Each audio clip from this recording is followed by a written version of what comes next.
Good morning, students. Welcome again. Students, yesterday we have done the classification of the soils. So, I would like to recapitulate these soils once again because a small topic is remaining. So, students, we are having the different types of soils according to the relief, temperatures. We are having the mountains, plateaus, plains, desert area, coastal area.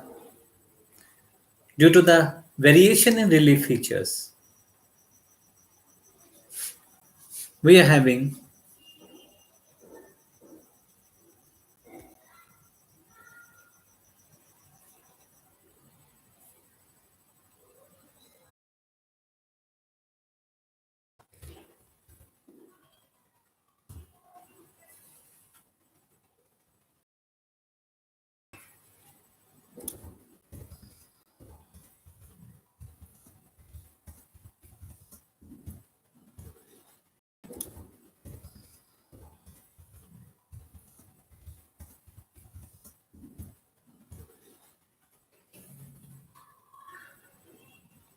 so students classification of soils in the area that we are living, that is made up of the alluvial soil, the most fertile soil, and these northern plains are having the highest density of population, and it is also known as the food bowl of India. And this alluvial soil is brought to the northern plains by the three river systems, the Indus, the Brahmaputra, and the Ganges. So, students, it's a very fertile soil, rich in phosphate, having the sand, silt, and clay. Lot of crops can be grown in this soil, and in the eastern and western coastal areas, also we are having a narrow stretch. On the eastern side, we are having the alluvial soil. Students, the old alluvial soil is called the Bangar, and the new alluvium soil is called the Khadar. Khadar is a fertile soil. So second one is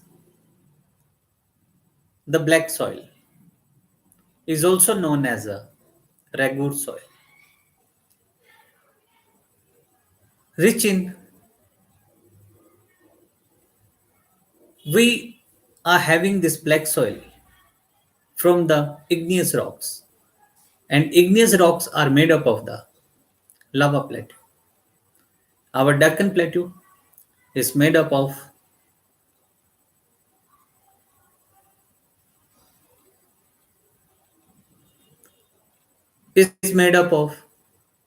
black soil and rich in cotton. So students, next one is the red soil or the yellow soil.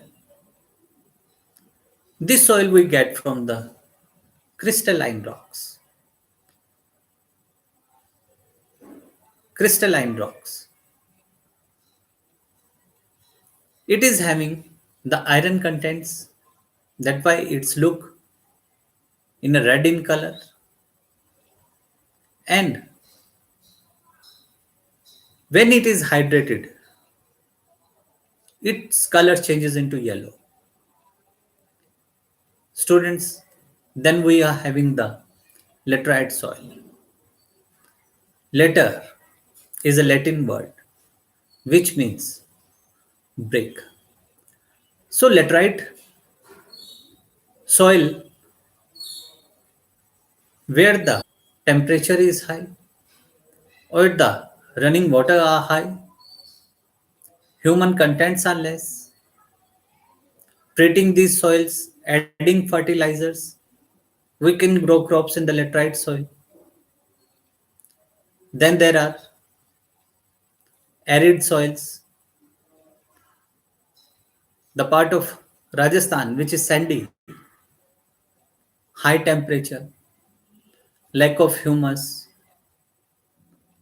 humus dies as the temperature is high. So very few crops जो we can grow in Rajasthan. Through the evaporation, the land converts into salty and alkaline land. Further, we have the forest soil. Forest soil is very thick. We have the lot of forests in that soil. Then mountainous soil in the northern region, in the Himalayas, we are having the forest and mountainous soil. So students, the next we are moving to the conservation of soil. So students,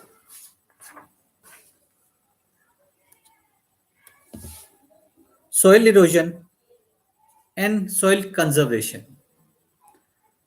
The denudation of the soil cover and the subsequent washing down is described as a soil erosion. Now here the word comes, denudation. What is denudation?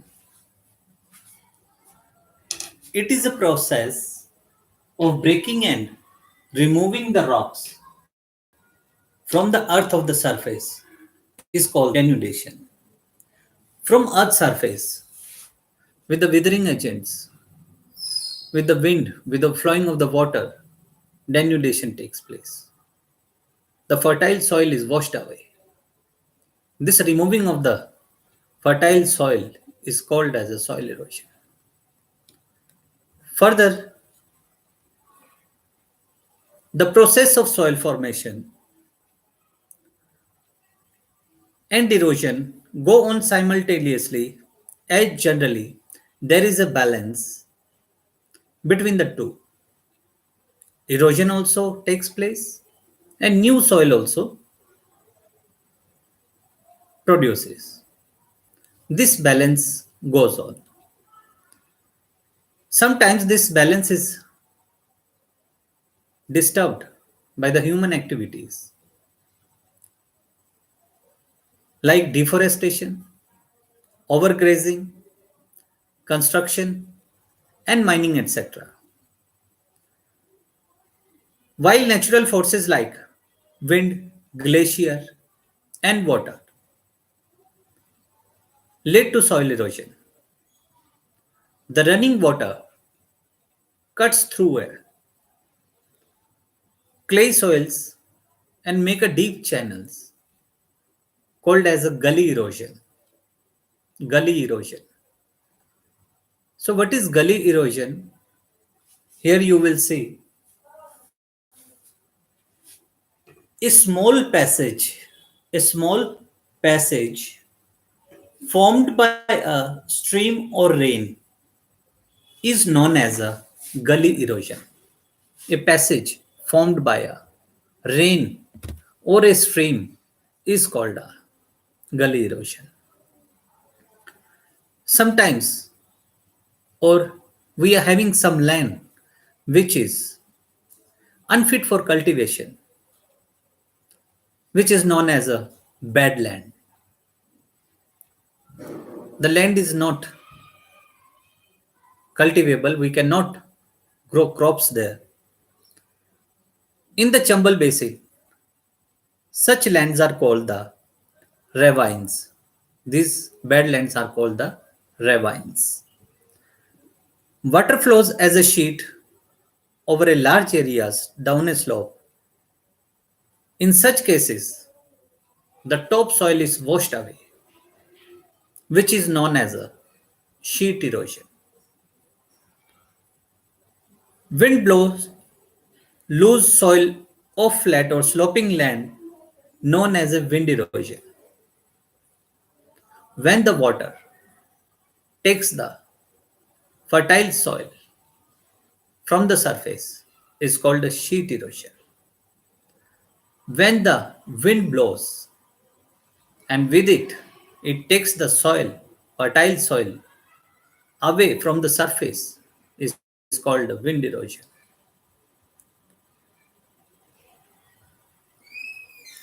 Then students, we have to, when we are doing the farming, we have to see how farming we are doing. Are we doing the farming or plowing the land with the wrong practices? Plowing in the wrong way, that is up and down the slope, form channels for the quick flow of water, leading to the soil erosion.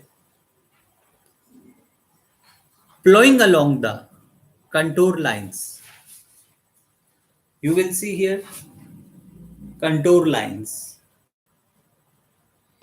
Planting across a slope, following its elevation. According to the height, we are plowing the land in which soil erosion does not take place. And in between these lines, we can store the water also. We can make the water channels. This water can be used further. Then there is a terrace farming.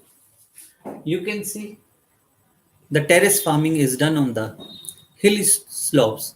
It also retards the or check the flow of the water.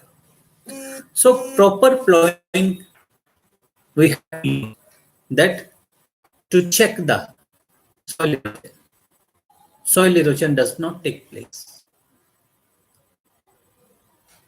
Next is the large fields can be divided into strips. The large fields can be divided into strips. Strips of grass are left to grow between the crops. This is known as the strip cropping. Then planting lines of trees to create the shelter belts around our farm. We can plant the trees which are known as the planting or the shelter belts. It retards the accelerations of the wind and soil erosion does not